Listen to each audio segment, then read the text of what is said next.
일본의 회사 클러스터입니다.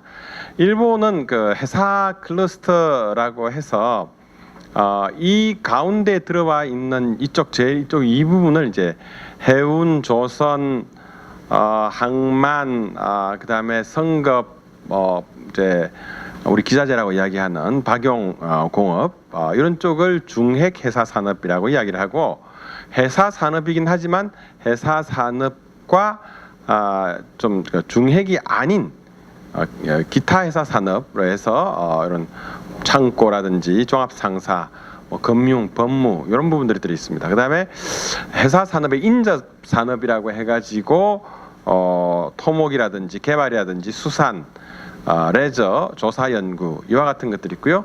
그 다음 이제 관련 산업으로 해서 철강, 자동차, 석유, 곡물, 이와 가전 제품, 전기, 가스, 이와 같은 것들이 이제 들어와 있습니다. 그래서 보니까 2010년도 조사에 의하면은 회사 산업의 매출액이 14조 원 엔, 그리고 부가가치가 3.9조 엔이라고 해서 이 부분 회사 산업이라고 하는 요 파란색 블루로 되어 있는 요 부분이 매출이 한 요 정도 된다라고 합니다. 그래서 이거를 부가가치, 매출액, 종사자 수 보면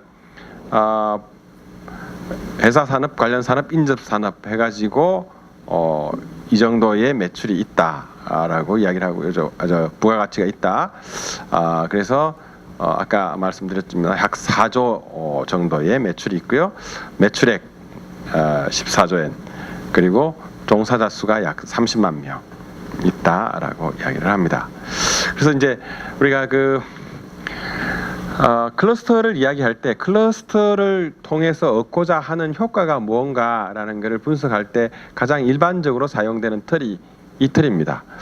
우리가 어떤 생산 시장, 관련 산업, 그리고 기업의 전략, 그거를 돕는 기회적인 요인과 정부의 지원이 있는가라는 이 틀을 가지고 이제 회사 클러스터를 국가적 차원에서도 분석을 하고 또 지역적 차원에서도 분석을 할 수가 있습니다.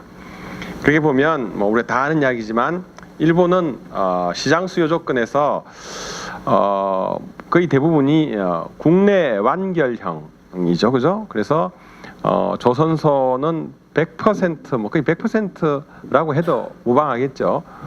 자기 나라 선주들을 대상으로 하고 있고, 또 그게 필요한 어떤 철강 제품 같은 경우에도 100% 일본 내에서 조달을 하고, 그리고 박용기기 같은 경우에도 국내 조달이 95%, 5% 정도만 외국에서 조달하니까 완전히 이게 전반적으로 다 국내 시장에서 완결되도록 돼 있고, 또 자주 하는 이야기입니다만은 해상 화물 같은 경우에도 100% 대량 화물 같은 경우에는 외국 해운 회사가 아예 못 들어오게 봉쇄된 시장이죠. 장기 계약 갖고 지명 입찰을 하니까 실적이 없는 외국 선사는 절대 들어갈 수 없는 시장이 돼버린 거죠. 그래서 이제 저는 이거를 대형 화주 종합상사, 국내 조선소, 그 다음에 대형 해운 3사, 그 다음에 국내 중소 선주들로 이어지는 이거를 갖다 하나의 호혜의 서클이라고 봅니다. 서로가 서로에게 도움을 주는 그런 이런 원을 그리고 있는 거죠. 그래서 일본 조선업의 어떤 국내 완결형 보면은 철강 회사로부터 구매 계약하고, 박용 구매 계약하고, 종합 상사가 금융 지원, 그다음에 화물 알선 같은 것 해주고, 그래서 이 선주나 일본 운항 회사 대형 3사가 세계 최대의 규모를 가질 수 있게 이와 같은 형태로 구성이 돼 있고, 그래서 결국은 이런 흐름으로 본다고 하면은 어떤 국내의 강력한 회사 클러스터가 있기 때문에 엄격하게 이야기하면 일본의 해운이나 조선은 우리와 같은 수출 산업이 아니고 어디까지나 도메스틱 산업이죠. 그래서 자기들 한국하고 경쟁한다, 중국하고 경쟁한다, 이런 이야기 이때까지 많이 해왔었는데, 사실은 한국하고 중국하고 한 번도 경쟁한 적이 없다라고 저는 그렇게 생각합니다.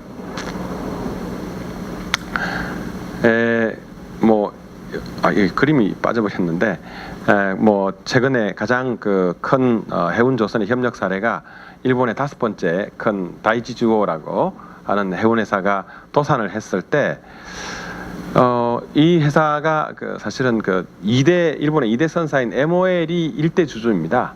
근데 MOL도 더 이상 이제 이 해운 경기 상황하에서 돈을 못 넣겠다라고 하니까 지금 마치 우리 한진의 이제 한진해운의 예를 보는 것 같은데 추가 지원을 거부했습니다. 그러니까 그럼 어떻게 하지? 라고 했을 때 이게 지금 일본 에히메현이라고 이마바리가 있는 에히메현의 선주나 조선사들이 14개사로 구성된 해사 클러스터라는 이건 펀드입니다, 일종의. 그래서 여기에다가 지원을 했습니다. 그래서 일반 상업 펀드가 사모펀드가 지원하는 것보다는 선주나 조선소가 지원을 해서 해운회사를 살리는 것이 더 시너지 효과가 크다라고 하는 차원에서 이게 이런 이야기를 하면 모르는 분들은 그게 뭐 WTO 체제 하에서 뭐 가능하냐 뭐 어쩌냐 우리는 그런 게 불가능하다. 일본도 WTO 가면 국가이고 일본은 말 그대로 어떤 면에서는 세계 무역 체제의 흐름을 결정하는 아주 중요한 국가 중에 하나입니다. 이게 무슨 1950년대 동화 이야기가 아니고 지금도 이렇게 해가지고 서로가 공생을 하고 살고 있다라는 것을 우리가 좀 이해를 할 필요가 있습니다. 그다음에 뭐 관련 지원 산업, 뭐 당연히 우리 박용 관련 제품 자금률이 100%, 한국 70%, 중국 40%. 그래서 우리나라하고 중국 같은 경우에는 조선소에서 만들 때 선주 지정 부품 같은 게 많아가지고 그거 전부 다 일본에서 수입해 오지 않습니까? 그러니까 박용 부품의 자금률이 이게 시간도 많이 걸리고 납기에도 또 영향을 주기 때문에 이 부분이 자기들은 강점이다, 일본의 강점이다라고 일본 정책은행에서 이렇게 분석한 데 따르면은 그렇게 이야기를 합니다. 그다음에 생산 요소 조건 이거 우리가 조금 난 부분이라고 생각합니다. 이번에 부산을 중심으로 해서 맥넷 만들어지면서 저는 이 부분이 일본보다는 그래도 나은 점이 아닌가. 일본은 연구 인재 개발 인재가 참 확보하는 게 곤란합니다. 그래서 주요 대학들도 이름 다 바꿨고요. 그다음에 실무보다는 연구를 중시하다 보니까 학생들의 인기도 별로 없습니다. 사실 졸업하고 어디 갈까라고 하는 점에서 조선 쪽에 이렇게 가봐야 별로 갈 데가 없기 때문에 별로 인기가 없습니다. 그리고 해운 조선 뭐 이런 쪽에 특히 조선 쪽의 입지가 대부분 지방에 인구 한 20만 정도 되는 도시입니다. 그러니까 젊은 애들 입장에서는 이런 시골에 가고 싶어하지 않습니다. 그래서 이 인재 확보가 일본은 아주 중요한 문제입니다. 그다음에 항만 같은 경우에도 이게 안 가다 보니까 이 해운 관련 클러스터의 한 축이 항만 서비스업인데 일본은 이제 항만 서비스업에서 사실은 조금 문제를 갖고 있습니다. 그다음 조선하고 지역 이렇게 예를 보면 아까 지방이라고 말씀드렸는데 대부분이 다 지방에서 이 매출이 일어나고 그리고 해외에서 만들기보다는 일본 산업의 강점은 이게 국내에서 대부분의 생산을 하는 겁니다. 일본 조선소들이 중국이나 이런 데 블록 공장 많이 만들었다고 이야기하고는 있지만 그러나 우리나라 조선소처럼 일관 조선소를 중국에다 지은 바보 같은 짓은 하지 않았습니다. 그래서 예를 들면 자동차하고 한번 비교해 보면 자동차 산업의 해외 생산 비율은 거의 굉장히 64% 이렇게 되는데 국내 생산 비율이 한 40%밖에 안 되지만 조선업은 말 그대로 일본의 지방에 뿌리를 내리고 그 어떤 일이 있어도 해외로 안 빠져나가는 산업이다. 그래서 일본 정부가 이런 산업을 지원해야 된다라는 논리가 만들어졌습니다. 경기에 따라서 해외 생산을 늘려가는 산업, 자동차, 가전 이런 거 있지만 조선은 뿌리가 일본에 있다. 고용이 늘어나는 산업이다. 그러니까 우리도 이제 앞으로 정책적인 논의를 할 때 이 부분을 조금 고려를 해야 될 겁니다. 그 다음에 이제 기업 전략, 산업 구조, 라이벌 간 경쟁에 있어서 기업 전략의 차원에서는 일본은 그 경기 변화에 대한 학습 효과가 아주 크기 때문에 과거 한 100년간의 조선 산업에 대한 세계 조선 산업에 대한 어떤 역사, 일본 산업이 거기에서 일어나면서 느꼈던 경기 사이클의 변동이 심하고 저점에 도달했을 때 그 겪게 되는 고통이 너무 크기 때문에 일본은 사실은 차이나 에펙트가 나왔을 때 이거 투자를 해야 될까 말아야 될까 굉장히 주저했습니다. 그래서 실질적으로 우리가 투자를 할 때 일본은 투자를 하지 않았기 때문에 우리가 일본을 따라잡을 수 있었죠. 그래서 한국하고 일본 사이의 조선 설비 능력에서 큰 차이가 났지만 그 대신 2014년 문제 2014년 돼가지고 완전히 수주 절벽이 올 것이다 라고 했을 때 일본은 이런 문제에서는 우리보다는 자유로웠습니다. 중국 에펙트, 차이나 에펙트 노리고 투자를 많이 하지 않았기 때문에. 그 다음 산업 구조도 역할 분담이 아주 해운 같은 경우에는 명확하고, 그래서 대형 운항사들은 운항에 중점을 두고 선박을 건조하고 소유하는 문제는 저점에 있는 중소선주사들을 말 그대로 선박 소유를 전문으로 하는 회사를 키워가지고 그 회사들이 선박을 소유하기 때문에 재무제표가 뭐 우리처럼 뭐 부채 비율 2000% 이런 말이 나오지가 않습니다. 그건 중소선주들이 다 나눠 가졌기 때문에 실질적으로 대형 운항사들은 아주 깨끗한 그런 재무제표를 갖게 됩니다. 그리고 조선에 있어서도 대형 조선소들을 중심으로 해서 합병을 하고, 그리고 그렇게 되다 보니까 조금 또 이게 일본 조선 같은 경우에 문제가 뭐냐면 조선 부분이 중공업 회사에서 차지하는 비율이 상대적으로 떨어집니다. 어떤 뭐 예를 들면 카와사키 중공업 10%도 안 되는 걸로 제가 알고 있습니다. 그러니까 새로운 투자가 사실 이런 부분에서는 조금 어렵다라는 거예요. 그다음 라이벌 간 경쟁이라는 게 있어서는 업계 단체를 중심으로 해가지고 적절하게 역할을 분담을 합니다. 예를 들어서 페트로브라스 그 브라질 심해 유전 프로젝트에 있어서 요거를 적당히 나누어 가집니다. NYK가 어디를 하고 MOL은 어디를 하고 그 다음에 뭐 JMU는 뭐를 하고 미쓰비시는 뭐를 할까라고 하는 데 있어서 역할 분담이 명확합니다. LNG 프로젝트 우리처럼 막 모든 회사 다 달려들어서 하지 않습니다. 이번 LNG 프로젝트, 카타르 LNG 프로젝트는 어디가, 뭐 호주 LNG 프로젝트는 어디가, 이런 식으로 이게 적절하게 업계단체 선주협회나 조선공업협회를 중심으로 해서 이게 역할 분담이 됩니다.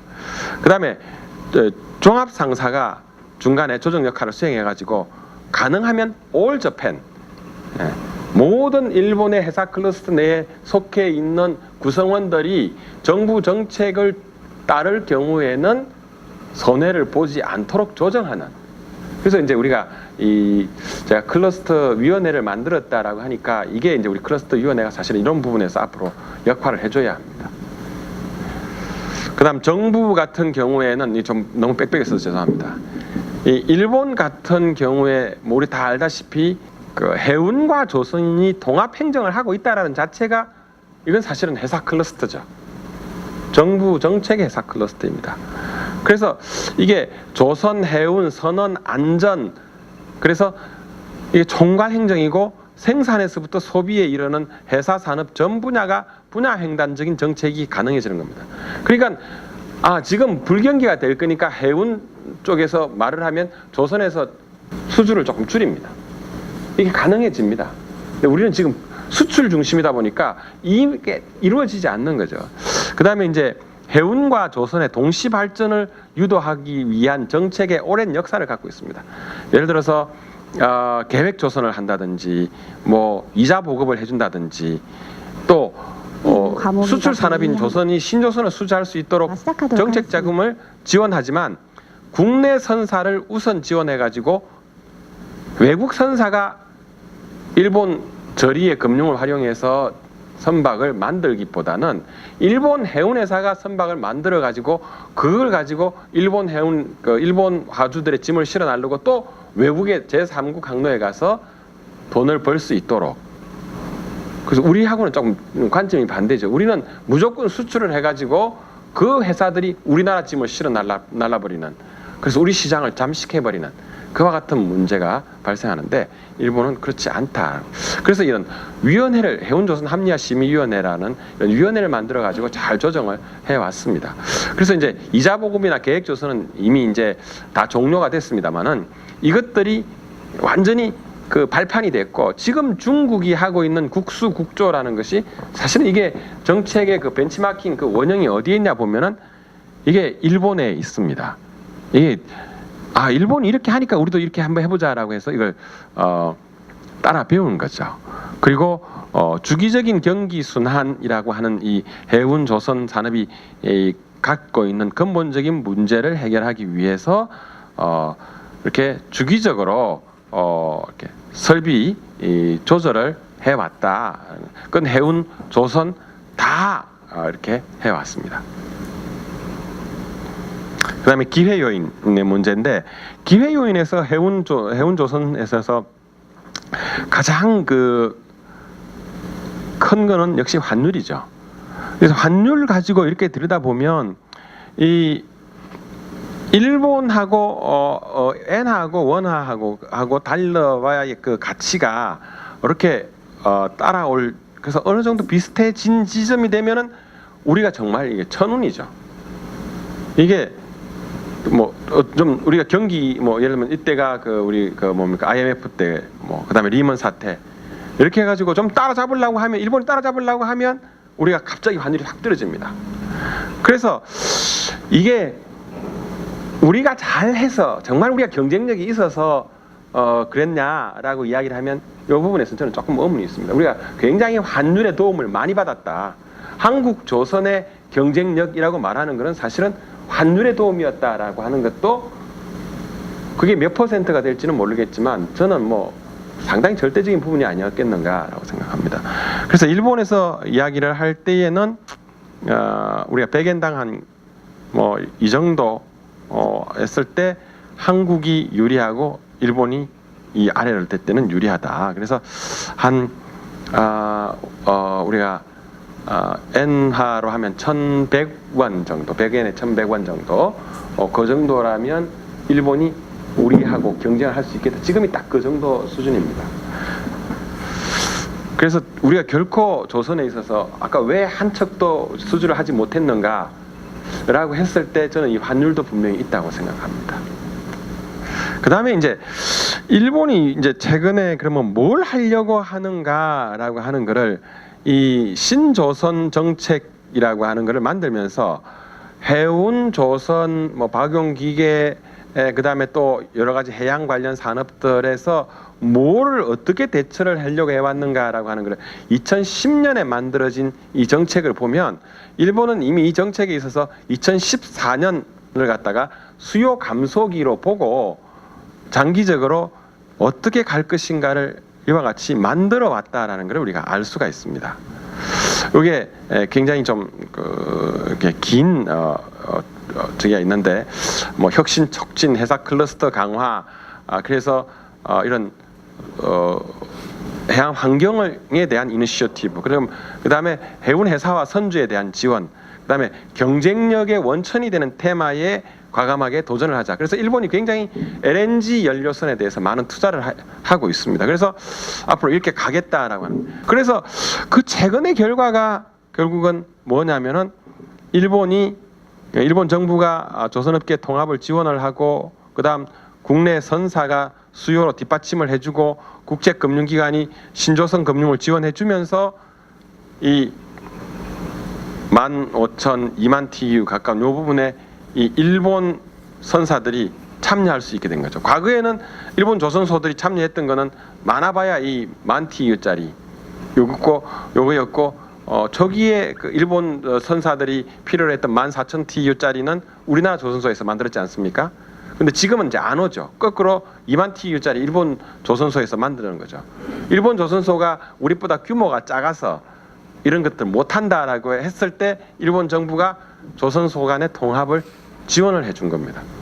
그래서 이제 이게 큰 것도 들어올 수 있게 됐고 아까 환율의 예를 봤지만 한국하고 일본하고 환율 가지고 경쟁을 하니까 이제 우리가 그렇게 크게 비용적인 우위가 없고 또 생산성이라는 측면에서 보면 일본이 우리보다 더 나은 부분이 있기 때문에 거기에다가 박용 기기라든지 하는 그런 부분에서 더 나은 부분이 있기 때문에 우리가 일본을 따라잡게 좀 이런 부분에서 일본의 이런 어떤 최근의 클러스터적인 관점에서의 성과라고 생각합니다. 이게 일본 그 어떤 즉위만 하는 게 아니고 정부만 하는 게 아니고 일본의 지방 도시들도 해양 클러스터라고 하는 관점에서 정책을 만들고 있습니다. 가장 대표적인 것들이 바로 이런 곳들입니다.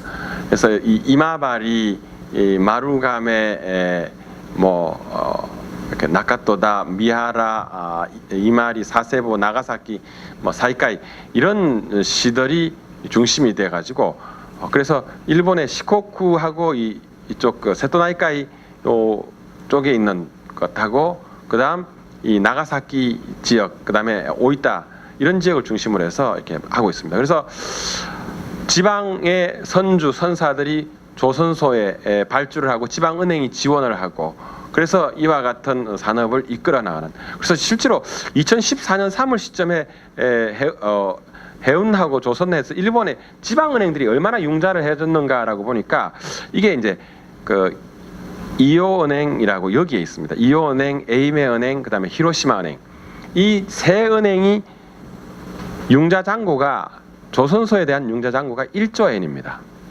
우리 돈으로 하면 2조 원 정도 되는 거죠.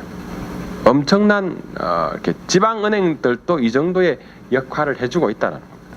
그래서 뭐 해양 클러스터 해운 관련 기관들 부산에 다 가지고 왔는데 부산의 금융 기관들이 그 정도 지원도 못 해줄 것 같으면 사실은 그 내려갈 이유가 아무것도 없습니다. 현대상선 본사 부산으로 옮길 것 같으면 부산은행이 현대상선에 한 12조 원 좀 빌려줄 수 있다면 내려가야지. 그런 것도 아닌데 내려가는 말도 안 되는 이야기죠. 그래서 이마바리라는 도시가 저는 굉장히 매력적이라고 생각합니다. 그래서 일본 전체 선대의 한 30%가 이마바리 선주가 갖고 있고요. 내양 해운 선봉량도 일본 국내 한 8%. 그래서 이와 같은 것들이 다 모여 있습니다. 그래서 에임의 선주가 주는 경제 효과가 1년에 12조 원입니다. 그러니까 한 1.2조 엔 정도 되더라고요. 그래서 이 이마바리 시도 자기들 회사 클러스터 정책이라는 걸 합니다.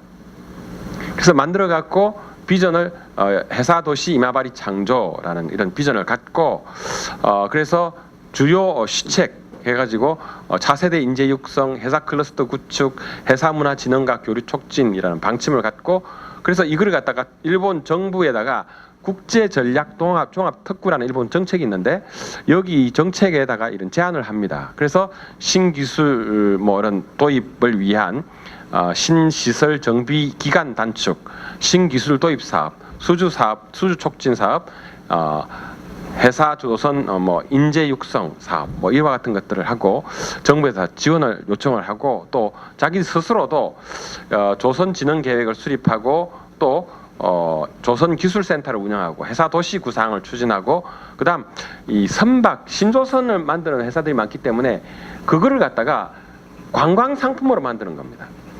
이마바리 시에 관광을 오는 사람들이 뭘 보면 좋을까라고 자기들이 생각해 보니까 배 새로 진수하는 거 그걸 관광 상품으로 만들자. 그러니까 이제 부산 같은 경우에도 그런 거를 보여줄 수 있는 관광 상품을 만든다면 훨씬 더 좀 달라지지 않을까. 그 다음에 이제 부산에서 해양 산업 전시회 합니다만은 그것보다 더 빨리 만든 게 이 바리십이라는 회사 전시회죠.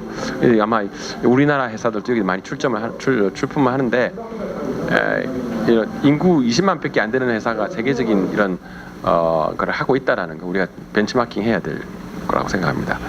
이마바리하고 또 비슷하게 또 잘하는 데가 이 나가사키입니다.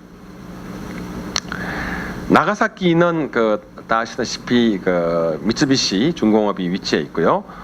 미쓰비시 사세보 중공업 있고 해서 자기들 이렇게 안에 해양 산업 창조실이라는 걸 만들어 가지고 해양 산업 거점 형성이라는 이런 정책을 했습니다. 그래서 여기 창조실에서 뭘 하느냐 하면 해양 프론티어 프로젝트, 그다음 나가사키 해양 환경 산업 거점 특구, 조선업 진행, 해저 자원 조사 유치 그 다음에 해양 에너지 사업 거점 형성. 일본 정부에서 실제로 지원을 해가지고 이런 걸 받았습니다. 그래서 또 민간 조직도 나가사키 해양 산업 클러스터 형성 추진회를 구성을 해서 여러 가지 풍력 발전이라든지 조류 발전이라든지 그와 같은 것들도 같이 하고 있다라는 것을 말씀을 드립니다. 그래서 이와 같은 것들은 일본 정부도 그렇고 지방도 그렇고 이런 것들 하고 있다라는 것을 말씀을 드리고, 그래서 나가사키 현 뭐 이렇게 큰 효과가 있습니다. 그래서 우리 같은 경우에 그러면 일본을 가지고 보면은 우리가 무슨 문제가 있을까라고 이야기를 하면은, 저는 산업 구조적인 요인에서 우리가 조선 해운의 내수 시장 비중이 너무 취약하다. 이 내수 시장을 어떻게 키울까? 이미 답은 아까 일본의 사례가 있었습니다. 일본도 2차 세계대전 끝나고 경제 발전을 위해서 외화가 필요하니까 가장 쉬운 거는 조선소에서 사람 투입해서 배 만들어 가지고 팔아버리면 됩니다. 그래서 그리스 선주들이 엄청나게 일본 조선소에다가 선박을 발주하겠다고 내놓으라고 했을 때 일본이, 그리스 선주들도 돈을 버는데 그 그리스 선주들이 그 돈 벌려고 결국 일본 짐이 실어 나를 건데, 전혀 경제적인 능력이 없는 일본 해운사들한테 배 만들어주고 그거 실어 날르고 외화 전략하고, 그리스 선주들처럼 남미에서 유럽 가는 짐 실어 날라서 돈 벌어라고, 외화 벌어오라고, 그렇게 해서 이미 우리가 했습니다. 그래서 조선 해운 화주 금융 간의 연계성 공생 구조가 좀 약하다. 이미 일본은 이런 부분에서 이걸 해결하기 위해서 종합 상사가 중간에 끼어서 좋은 역할을 해주고 있고, 또 정책 금융 기관이 그런 부분에서는 좋은 역할을 하는데, 그걸 위해 가지고 정부 내에 해운 조선 합리화 심의위원회라는 지금은 이름이 조금 바뀌었습니다만은 그런 위원회가, 정부 정책위원회가 해운 조선을 같이 살릴 수 있는 정책을 마련해 준 겁니다. 그다음에 내수 시장 확대, 그다음에 지역 금융 기관의 회사 산업에 대한 부분 뭐 좀 미약한 거, 정책적인 요인, 그다음에 뭐 이것 말고도 또 몇 가지 요인을 제가 더 만들어 놨는데 시간 관계상 상정하겠습니다. 그래서 일본에서 우리가 좀 배워야 될 것들로 정책적 시사점을, 첫 번째, 해운 조선 정책의 일원화를 위한 종합 회사 정책을 좀 만들어 보자. 우리 지금 이원화돼 있지 않습니까? 이거를 하나로 묶든지 한 붓으로 묶든지, 한 붓으로 묶지 못하면 정부 대통령 산하에 이걸 하나로 좀 묶을 수 있는 무슨 정책위원회를 만들든지 우리가 좀 해야 될 거라고 생각합니다. 그다음 이제 두 번째가 회사 산업 내에 공생 관계를 만들어 보자라고 하는 겁니다. 그래서 우리도 해운 조선의 협력 관계 부재를 극복한 새로운 협력 구조가 만들어져야 되겠다. 이거는 뭐 지금 맥넷에서 활동이 이제 이런 것들을 해소하는 하나의 차원의 노력이 돼야 될 거라고 저는 생각합니다. 그다음에 회사 클러스터의 추진 주체가 되는 드라이버가 있어야 합니다. 그래서 일본은 이런 부분에서는 클래스 NK가 아주 좋은 역할을 해주고 있습니다. 그래서 클래스 NK가 이런 드라이버를 적인 역할을 수행하고 있고, 또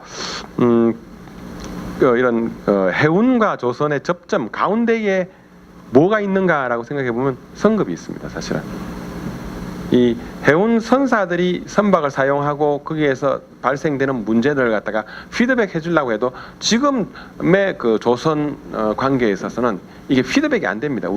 그런데 일본 같은 경우에는 클래스 NK가 그걸 갖다가 조선소에다 피드백을 하기 때문에 일본 같은 경우는 이게 가능해집니다. 근데 우리는 그런 부분이 상당히 약하죠.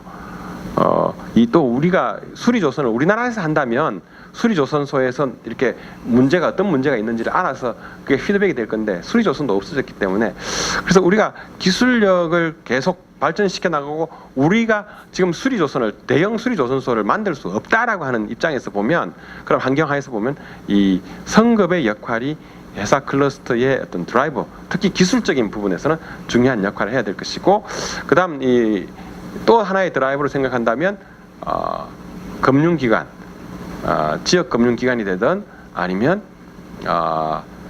우리가 정책 금융기관이 되든 드라이버가, 정책적인 드라이버 역할을 해줘야 되겠다는 생각입니다. 그다음 지역 경제의 역할이 필요합니다. 그래서 어떤 지역별로 특색 있는 지역 회사 클러스터를 어떻게 구축할 것인가라고 하는 이 부분이 우리가 좀 고민을 해봐야 될 시사점이라고 생각합니다.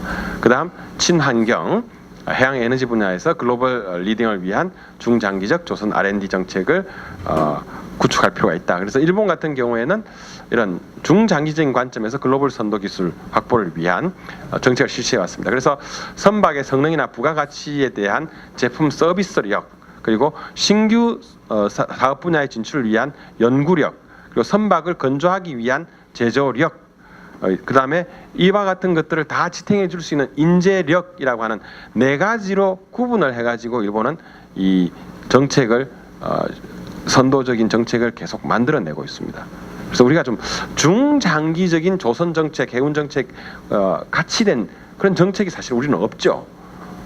우리가 조선 정책이라고 해가지고 만들어 본 지가 언제였는가라고 생각해 보면 지금 조선 정책이 우리나라 사실은 없습니다. 그래서 2020년에 한국에 도크가 몇 개가 있어야 되고 어느 정도 규모를 가지고 가야 되고 그때 우리는 무슨 배를 만들 것이고 어떤 기술의 수준의 배를 만들 것인가라는 우리 지금 그런 정책이 없습니다. 우리나라 해운도 사실은 조선이 뒷받침되지 않으니까 우리가 가지고 있는 배가 어느 정도의 성능으로 글로벌 수준에서 그거를 우리가 어떻게 활용할 것인가. 일본은 이미 LNG 추진 연료 선박의 컨테이너선을 2020년 일본 해운 업계가 선도적으로 활용해 나갈 것이다라는 계획을 갖고 있습니다. 그래서 일본의 NYK나 MOL에서 그거를 어떻게 활용할 것인가에 대한 연구가 이루어지고 있고 지금 우리는 수동적으로 그 배가 나오면 아마 우리가 사가지고 이제 중고선으로 사가지고 끌고 다니면서 뭐 할까 말까를 그때가 우리는 그렇게 되겠죠. 그러니까 항상 그게 우리가 넣는 겁니다. 정책이 왜 필요한가라고 생각하면 이런 부분을 우리가 같이 고민해야 될 거다라고 생각합니다. 부산의 어떤 회사 클러스터를 위한 정책 제안을 한다면 저는 이 네 가지 정도를 우선적으로 한번 제안을 해보고 싶습니다. 우리 허 박사 왔으니까 첫 번째 부산 오너를 만드는 거. 그래서 이마바리처럼 부산 오너를 만드는 거가 하나 좀 있었으면 좋겠고 그 다음에 항만, 관광, 조선이 협력해가지고 이 VLFS를 이용해가지고 부산에 와서 우리가 부산 타워에 올라가고 범어사 가고 하는 이거는 별로 큰 임팩트가 없는 거라고 생각해요. 그래서 예를 들어서 메가플로트를 이용해 가지고 사직 운동장을 부산 북항에 띄워놓고 우리가 본다면 그건 누가 와서 보더라도 이건 부산이니까 부산에만 있는 거 그렇지 않을까요? 아니면 뭐 해운대 앞에다 띄워놓든지 부산 북항에 띄워놓든지 지금 할 게 없다라고 이야기하는데 우리는 그래서 그냥 단순한 토목이 아니라 이런 조선 해양 같이 어우러져서 항만하고 관광 산업도 같이 참여할 수 있는 클러스터를 만들어내는 거. 그리고 성급이 부산으로 갔기 때문에 그 성급을 연결고리로 해가지고 해사산업 혁신산업단지를 좀 제대로 한번 만들어보는 것. 가 우리가 한번 필요하지 않겠는가. 그래서 교육 연구기관도 다 있기 때문에 이 부분이 우리가 한번 해야 될 거고 우리가 가장 사실은 또 부족한 부분 하나가 수산하고 이 해양수산인데 이 해양수산 이게 서로 연결이 잘 안 됩니다. 그래서 이 수산 조선 성급이 좀 협력을 해가지고 수산업을 위한 그런 어떤 신형 어선 개발이라든지 이 지금 우리가 아무도 성급에서도 신경 안 쓰고 그 누구도 신경 안 씁니다. 그러니까 그 결과가 뭐냐면 우리나라 수산업이 사용하는 대형 뭐 이런 참치 선망 어선 그다음에 뭐 저 북태평양에서 작업하는 그 명태잡이 대형 트롤 선망 어선들 전부 다 일본에서 10년 이상 쓴 배들 우리가 사가지고 우리가 다시 그걸 갖다가 30년 쓰고 아프리카에 팔고 지난번에 뭐 작년에 그 깔아냈던 그 오룡호 같은 경우에도 일본에서 20년 30년 쓴 배 아닙니까? 그러니까 이런 것들 우리가 왜 안 할까? 그래 참치 독항성 퍼시에나라고 이야기하는 이런 것도 우리가 지금 개발 못 하고 있잖아요. 일본 거 다 사서 쓰고 그리고 해양 구조물이라고 생각해 보면 해양 구조물에서 가장 원초적인 해양 구조물은 뭘까?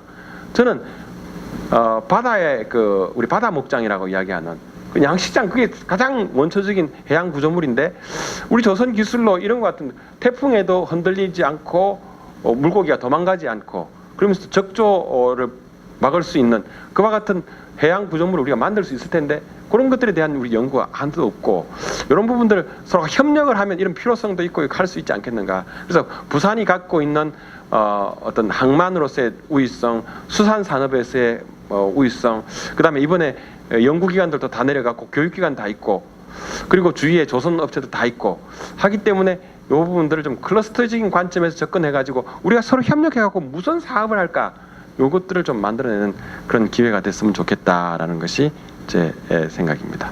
이와 같은 거 하나 만들었으면 좋지 않을까. 해운대에다가 아니면 광안대교 아래다가 호텔도 짓고요. 이렇게 야구장도 이렇게 홈런 치면 볼이 물에 떨어지고 다 여기 가가지고 공주로 다니고 요트가 공주로 다니고. 아니 이거 저기 제가 어디 다른 데 어디 가서 하나 보고 뺏겨왔습니다. 이런 거 하나 있으면 좋겠다는 게. 이런 게 있어야만 중국 관광객 유치해가지고 부산 타워 뭐 높이가 얼마나 된다고 그거 맨날 그게나 들어가고 자갈치 뭐 끌고 가고 자갈치 회센터를 차라리 여기다가 만들어 놓으면 얼마나 좋을까요? 이거 만들어서 부산 어떤 그 해양 클러스터에 하나 랜드마크 만들어 가지고 관광도 이렇게 한번 했으면 좋겠습니다. 지금 기술로 사실은 별로 큰 것도 아니고 이렇게 어려운 것도 아닙니다. 입에 다 지을 수 있잖아요. 이상입니다.